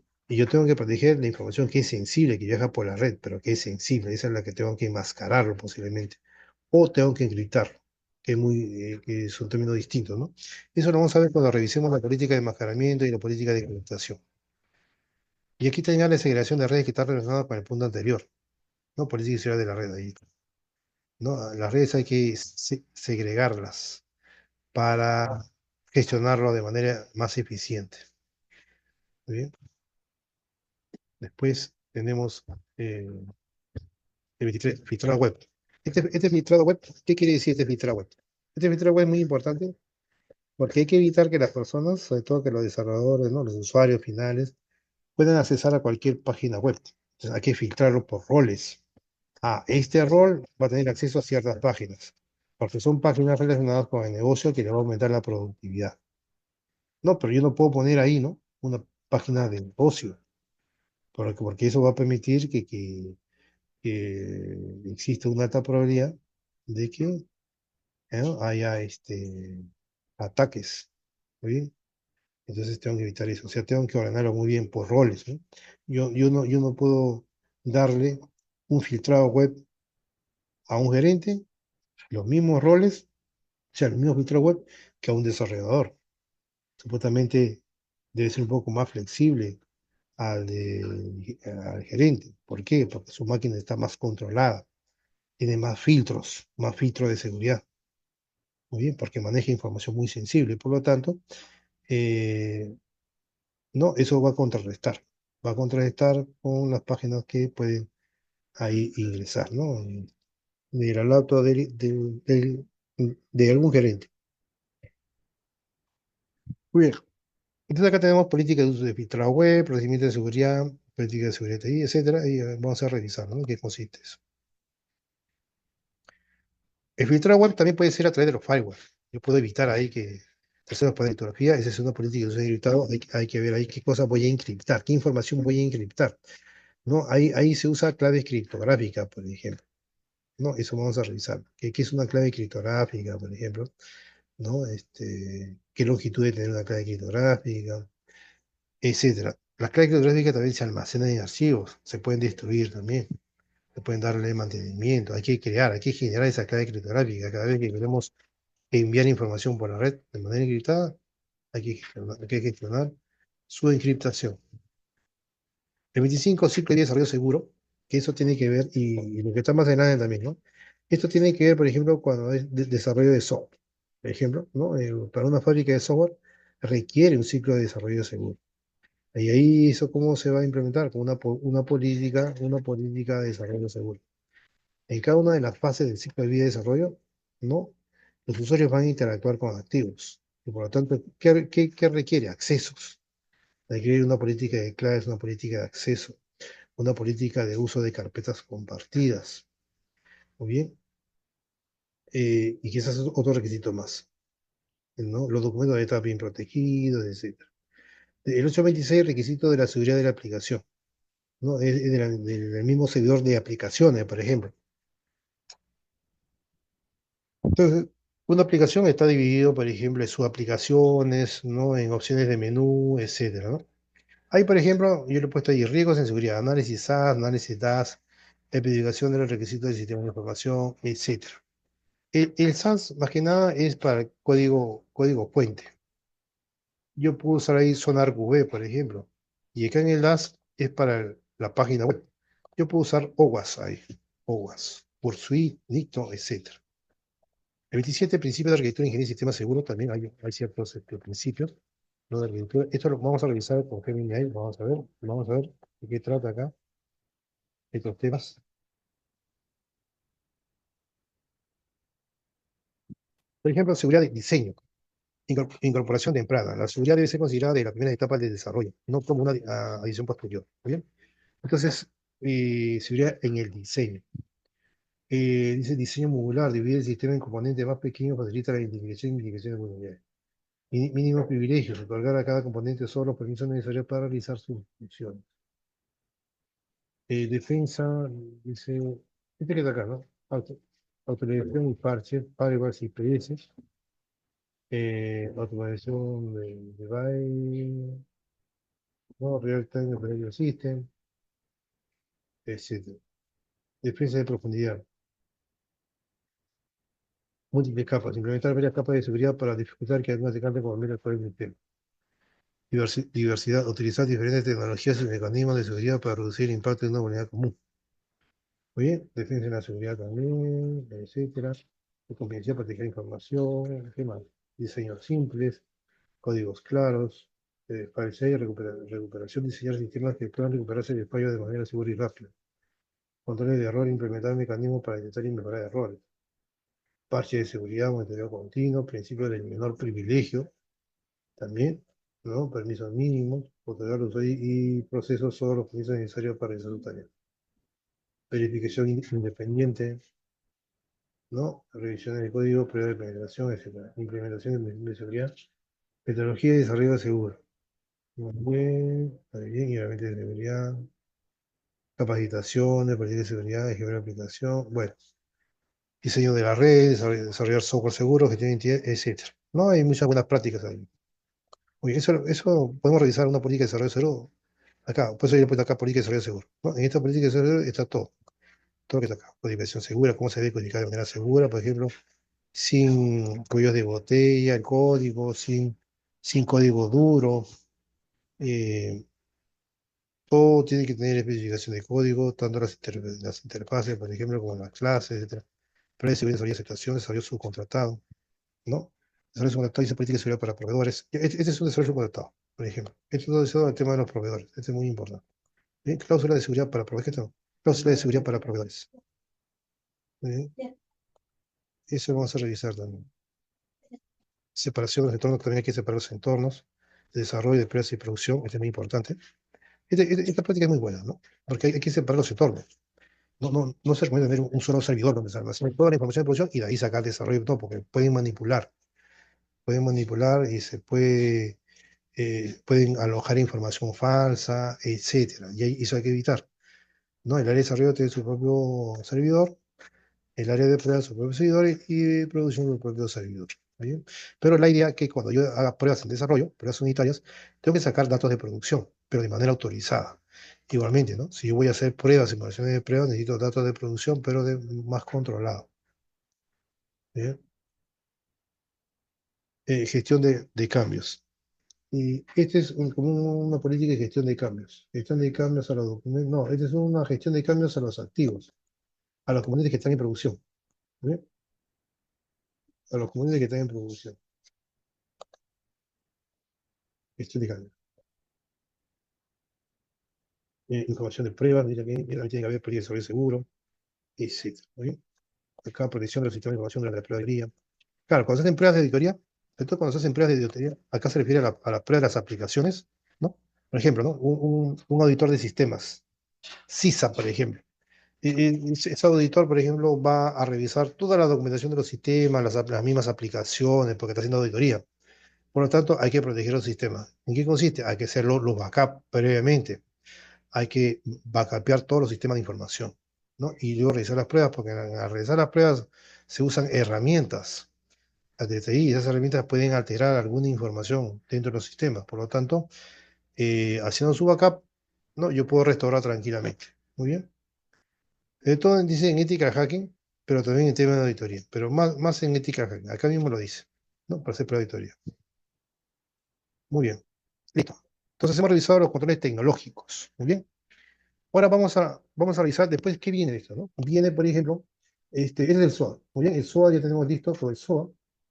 Primero hemos hecho un matching, ¿no? Hemos hecho un matching con lo que existe de mi metodología de gestión de riesgo de la ejecución. Ahí tengo todos mis controles. Tengo el SOA, ¿no? El SOA es un matching con los controles de la plantilla de control de tratamiento, ahí está, porque la idea es mitigar esos riesgos asociados a o sea, mitigar o reducir el valor del riesgo asociados a los activos, ¿muy bien? Eh, y después voy analizando uno por uno, ¿no? Ese es el SWOT. ¿Qué necesito para poder implementar? Muy bien, después de eso viene el plan de implementación de controles, donde esta es una serie de actividades. Actividades por cada control que está en el SUA. ¿Cómo lo voy a desarrollar? ¿No? El plan de implementación de controles, acá está.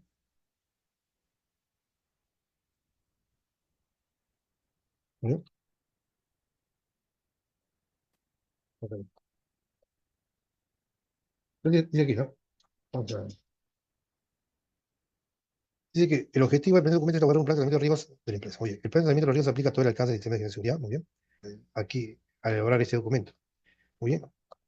Por ejemplo, en este documento se va a colocar actividades asociadas, por ejemplo, a este entregable, a cada uno de los centrales que también en el SOA. Por ejemplo, el A51 le hemos dicho que sí lo necesitamos. Si revisamos el SOA, dice que sí. Muy bien, es la información. Entonces, ¿qué actividades necesitamos para tener evidenciado este control?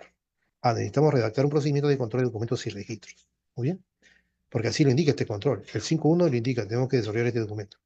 Muy bien, esta actividad va a requerir una persona posiblemente, en un día lo va a hacer y va a cobrar $50 por eso. Posiblemente menos, ¿no? Posiblemente en menos tiempo, pero en menos tiempo se va a desarrollar, quizás en un par de horas o 3 horas, ¿no? La persona responsable, ese cuidado desde que se tiene que ver una persona responsable de la actividad, debe haber un plazo de inicio y finalización, dice el 4 de octubre hasta el 6 de octubre, etcétera. Para desarrollar esta actividad requiere un plan de formación, en este caso sí, ¿no? Taller de implementación de controles de SFSI. Método para evaluación de resultados. Acá dice, ¿no? Verificar si el documento esté revisado, o sea, se refiere a este procedimiento. Si este procedimiento está revisado, está subsanado, está aprobado, está publicado y está comunicado. Tengo que evaluar la semántica del documento, la facilidad de uso, la sintáctica, la integración, la cantidad de hojas máximo que se requiere, máximo. Parte interesadas, externas e internas también, los documentos tengo que indicar ahí. Muy bien. ¿Qué más? Para poder elaborar el punto 5.1, ¿qué más necesito esta información? Muy bien, se refiere a otras políticas. Esas políticas que son muchos. Por ejemplo, se requiere este monto en 90 días, una persona lo va a hacer, ¿no? El coronel dice que sí, va a supervisar que se hagan estas tareas. Muy bien. Después, inicio y fin. Acá dice, ¿no? Verificar si las políticas están revisadas, aprobadas, publicadas y comunicadas. Implementadas. Muy bien. Muy bien. Estén revisadas, aprobadas, publicadas y comunicadas. Muy bien. Esto es lo que este es para cada una de las políticas. Muy bien. Y acá se pone el estado, ¿no? Si está implementado, está iniciado. En este caso está implementado, pero puede estar en proceso, puede estar cancelado, puede estar implementado, puede estar implementado, etc. Bien. ¿Qué otra actividad necesitamos? Seleccionar un coordinador en CGCI para que redacte esos documentos. Muy bien, va a contar el precio, va a estar supervisado, el gerente general lo va a elegir posiblemente esa persona. Bien, y para poder evidenciar esa selección, el gerente general necesita emitir un acta, bien, emitido por el gerente general, ok, ¿no? Indicando el candidato que va a redactar los documentos. Muy bien. ¿Qué más? Necesitamos también aquí, por ejemplo, seleccionar a un revisor de documentos. O sea, una persona que coordine la redacción y otro que revise. Va a costar tanto, ¿no? Pero es por cada día, ¿no? Acá no se sabe cuánto va a cobrar esta persona, acá se puede más por cada día, ¿no? Va a cobrar, pero hay que ver cuándo va en total. Bueno. Muy bien. ¿Cómo se evidencia este de acá? Seleccionar a un revisor de documentos, ¿sí?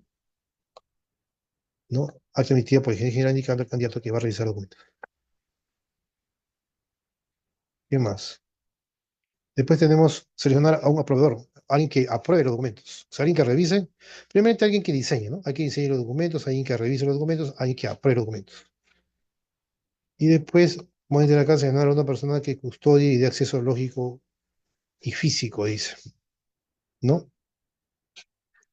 Dice seleccionar a una persona que custodie y dé acceso lógico y físico. Claro, alguien que se encargue de su custodia, de manera lógica y de manera física. Ahí está. Muy bien. Entonces, ese es el A5.1. Esas son las actividades. Para el A5.2, que trata de roles y responsabilidades en la seguridad de información, y también el punto 5.3, que le he puesto acá les he agrupado los dos, ¿no? Que están relacionados. Uno es roles y responsabilidades y el otro es segregación de deberes. Se requiere actividades también. Por ejemplo, asignar roles y responsabilidades, segregación de los deberes de acuerdo con las necesidades que tiene la empresa para cumplir con la seguridad de información. Muy bien.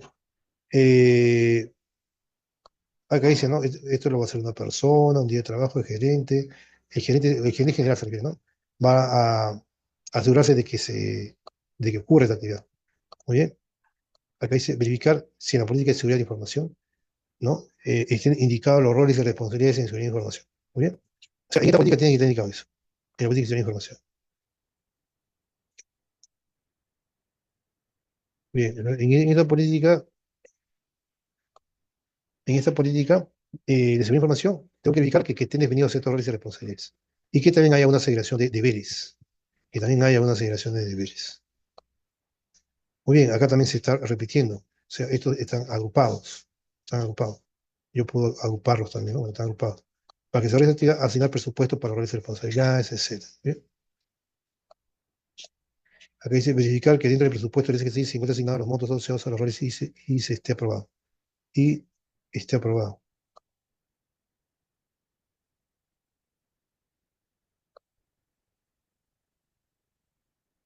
Muy bien, ¿qué más? Primer punto 5.4, por ejemplo, responsabilidad de la dirección. Para que se cumpla este control, yo necesito desarrollar, asignar responsabilidades a la dirección, ¿no? ¿Y qué tengo que verificar acá, por ejemplo? Verificar que en la información se encuentra la responsabilidad de alta dirección. Ahí tiene que llegar. En el punto 5.5, por ejemplo, contacto con las autoridades, ¿no? Yo ahí tengo que elaborar un documento interno para fijar la relación de autoridades que el gobierno necesita, ¿no? ¿Y cómo yo verifico ese documento? Verificar que los datos del documento sean datos fidedignos y actualizados, ¿no? Y el documento se encuentra aprobado por varios Estado. Muy bien. En el punto 5.6, contacto con grupos de interés especial. Elaborar una lista de contactos especiales para poder recibir información. Estos más que nada son los consultores. Estos que están acá son consultores. Por lo tanto, yo también inventariar, ¿no? Esos consultores que necesito. Por ejemplo, ética, hackers, auditores en normas ISO. ¿No? Verificar que los datos de documentos sean datos fidedignos y autorizados y el documento se encuentre publicado y comunicado. Muy bien. Después, ¿qué más? Necesito, por ejemplo, el punto 5.7, 6.1, 6.2, 6.3, 5.1. Por ejemplo, ahí se necesita, ¿no? Se necesita, por ejemplo, ahí, este, acá yo los he agrupado. ¿no? A ver, acá, bueno, acá es una agrupación, acá es otro. Por ejemplo, para acá, para evidenciar estos controles, yo necesito implementar esta política de seguridad para proveedores, ¿no? O sea, este documento, por ejemplo, yo ¿cómo puedo saber si le corresponde o no a esto que está acá? Entonces yo tengo que ir a este documento y verificar en sus referencias que estén indicados todos estos controles, ¿no? Igualmente acá. En el procedimiento para el incidente, tengo que verificar que existe todo esto, ¿no? Por lo tanto, yo he agrupado, está agrupado.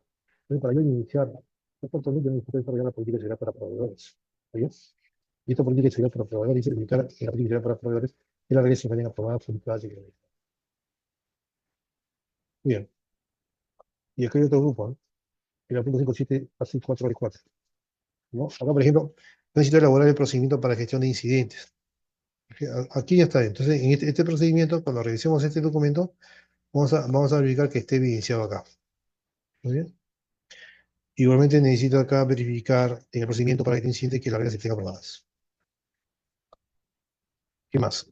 En el punto 57 es control nuevo, es inteligencia de las amenazas. Ahí necesito yo redactar varios documentos. Pero acá en inteligencia, por ejemplo, aquí en inteligencia solamente hay este documento.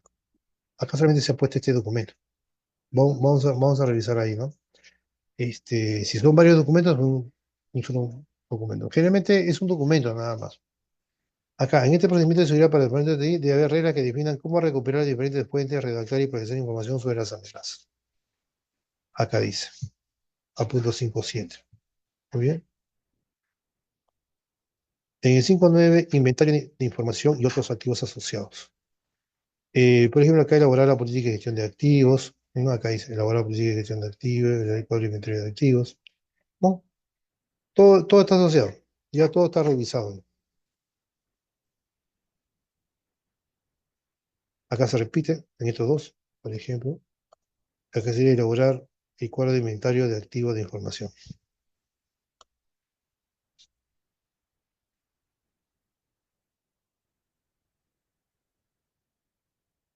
Muy bien. Acá 5.9, 5.10, 5.12, 5.13, indicar en la política de licitación la información, el grado de confidencialidad de los activos. Hay que indicar que todos los activos tengan etiquetado dice su clasificación. Muy bien. Acá 5.9, 10 y 11, se repite arriba. Ah, no, no se repite. Acá también hay una agrupación, ¿no? Indicar en la política de seguridad reglas para perseguir activos y algunos de los activos. 5.11, devolución de activos, elaborar una política de eliminado de instrucción. 5.14, transparencia de información, elaborar una política de transparencia de información.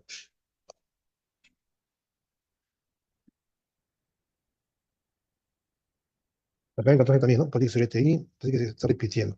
Acá, ¿no? En esta política, acá esto implica dos actividades. Elaborar una política de transparencia de información y elaborar una política de seguridad TI.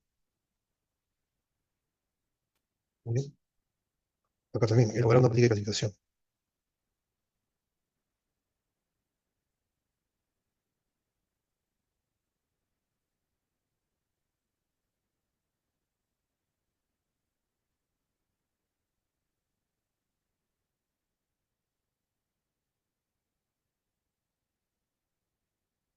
Muy bien. Después, 14 también, ¿no? Posiblemente de seguridad TI, hay que elaborar.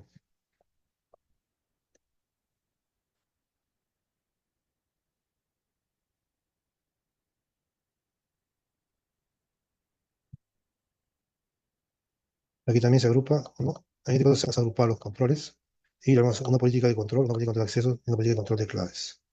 Muy bien. Acá se ha agrupado, se ha elaborado una política, ¿no? Ahora, una política de control de claves. Aquí, por ejemplo, también se ha agrupado elaborar cláusulas de acuerdo al respecto a los requerimientos de información de los proveedores. Muy bien. Hicimos 20, 21, 62, cláusulas de seguridad de proveedores, elaborar las cláusulas. Muy bien. Acá también se ha agrupado, ¿no? Acá se ha agrupado autorizar el procedimiento para gestión de incidentes.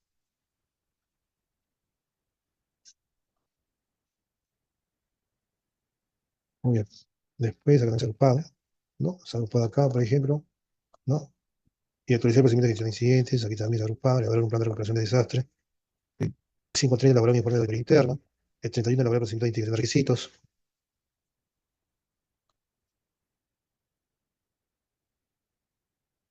31, elaborar una política de uso del encriptado. 5.32, indicar dentro de la política de seguridad de TI reglas que indiquen cómo proteger la propiedad intelectual. Muy bien. O sea, todo ya está ya con su matching, como se dice, ¿no? 533 indica reglas dentro de los documentos, indica dentro de la política de desarrollo seguro y nombre de la carpeta. Esto hay que poner así para poder indicar reglas dentro del procedimiento de documentos y registros.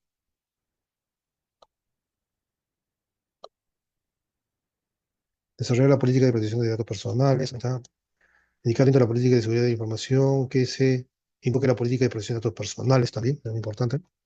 El 35, indicar dentro de la política de seguridad de la información reglas que indiquen que la actividad de auditoría interna será realizada por parte de consultores. ¿Ya? 36, elaborar un documento de declaración de aceptación de los documentos.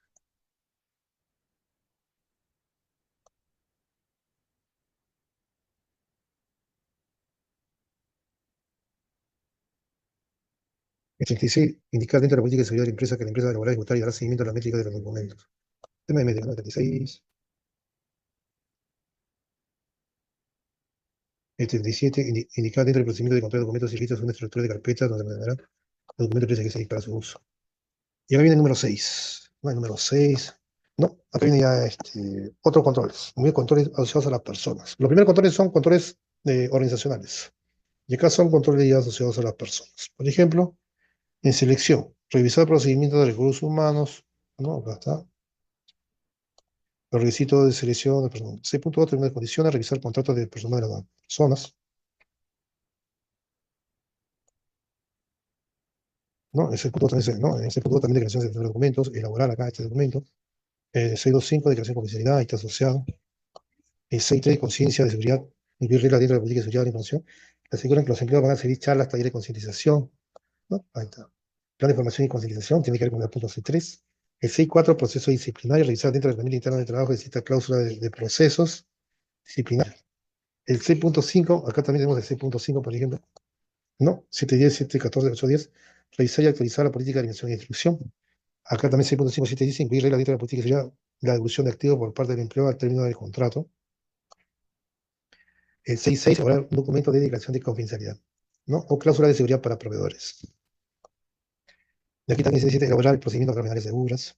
1.7.7, elaborar el procedimiento de directorio y pantalla limpia, elaborar la política de seguridad TI, etc. El 7.11, incluir reglas que indiquen dentro del procedimiento para trabajar en seguridad que el PC. 7.12, elaborar el procedimiento de seguridad para el departamento de TI, ¿no? 7.13, incluir una regla que la empresa asegure el mantenimiento preventivo y preventivo, etc. ¿No? Política de mantenimiento preventivo y correctivo. Muy bien. Acá también tenemos 8.1, y acá viene el número 8 ya, ¿no? Los controles físicos, ¿no? Y después vienen los tecnológicos. No, no, no, estos son los físicos. Estos son los tecnológicos ya. El 8.1, por ejemplo, la regla de que indique la protección de los dispositivos móviles, ¿no? ¿Dónde? Dentro de la política de seguridad de TI. Muy bien, acá. Acá, bueno, se tiene que elaborar esta política.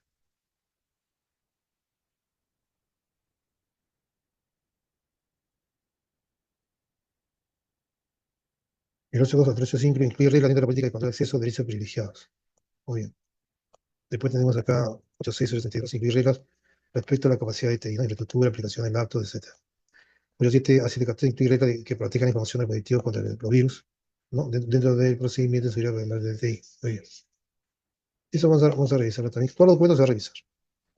¿Qué más? Después tenemos aquí el 8.8, incluye reglas para la identificación, verificación, indicación, recibir, emitir, origen, indicar controles de vulnerabilidades, para ética al hacking. eh, Dentro de este procedimiento. Procedimiento de seguridad para mover de TI. ¿Bien? Ahí está.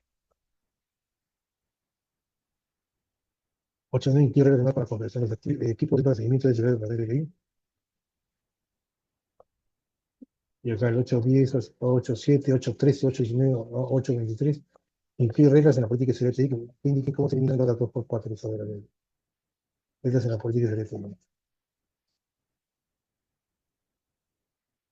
Aquí también, ¿no? 8.10 incluye reglas en el procedimiento de seguridad para el departamento de TI que definan cómo los administradores de sistemas, superusuarios, superadministradores deben eliminar información confidencial en aplicaciones y redes en pleno uso. Después el 8.11 a 7.10, 8.3 a 8.5 incluye reglas que determinen qué datos son sensibles dentro de la política de protección de información. ¿Para qué están enmascararse? Para también incluye reglas que determinan quién puede acceder a qué tipo de datos enmascarados. incluye reglas que definen la tecnología de enmascaramiento, incluye reglas de responsabilidad general para el enmascaramiento, incluye reglas sobre la prevención de fuga de datos, incluye reglas para el backup y el restore de información. El 8.15 incluye reglas que indiquen que cualquier acceso que se le da a un usuario sobre algún recurso tiene que estar autorizado por el libre y a la vez por el proveedor de TI. El 8.16 incluye reglas que definen cómo se va a realizar el monitoreo de supervisión de los sistemas. El 8.17 indica reglas como las fechas y horas de los servidores se van a actualizar dentro del procedimiento, ¿no? Dentro del procedimiento se van a sincronizar los relojes. El 8.18 define reglas que prohíban a los empleados usar aplicaciones disponibles, como bien es filtrada web. 8.9, 8.9, 8.10 definir reglas que indiquen cómo se instalan esas aplicaciones en los sistemas operativos dentro de la política de TI.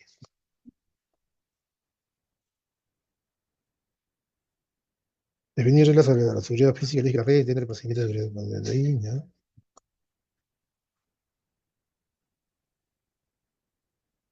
Muy bien. Acá yo los he agrupado para no repetir las filas, ¿no? Porque si no yo repetiría, ¿no? Acá, ¿cuál es lo más práctico? Lo más práctico es hacer uno por uno, pero si yo no lo hago uno por uno, voy a repetir. O sea, por ejemplo, si yo veo este control que está aquí, por ejemplo, acá tiene que crear dos filas, uno para el 8.20 y otro para el 8.21. Entonces, para evitar eso, yo los he agrupado. Y es por eso que vemos que hay muchos datos que se repiten. Sobre todo para eso, nada más. ¿No? Igualmente aquí, por ejemplo, 8.23, definir reglas para todos los usuarios sobre lo que es un uso central de Internet, dentro de la política de seguridad TI. El 8.24, elaborar una política de uso limitado. El exterior, definir reglas sobre la gestión de cambios. Hay cambios, por ejemplo, nuevos proyectos, nuevas tecnologías, migración, nuevos procesos, entre otros. No hay una agrupación. Entonces, para evitar la redundancia, ¿no? Los agrupados. Entonces, acá definir reglas en el procedimiento de autoría, de auditoría. Muy bien. Y ahí acabó el documento. El documento de varios tratar fecha. Muy bien. Por lo menos una vez al año hay que revisar el documento. Bien, entonces, este es el plan de implementación. Este plan de implementación simplemente se coloca las actividades asociadas a cada control para evitar redundancia, ¿no? Simplemente por eso. Ahora los documentos. Vamos a revisar Perfecto. todos los documentos ya. Muy bien. Nos vemos Está en la bien, siguiente profe. sesión. Listo, profe. Muchas gracias. Ya, Hasta luego, muchas profe. gracias. Hasta luego. Gracias.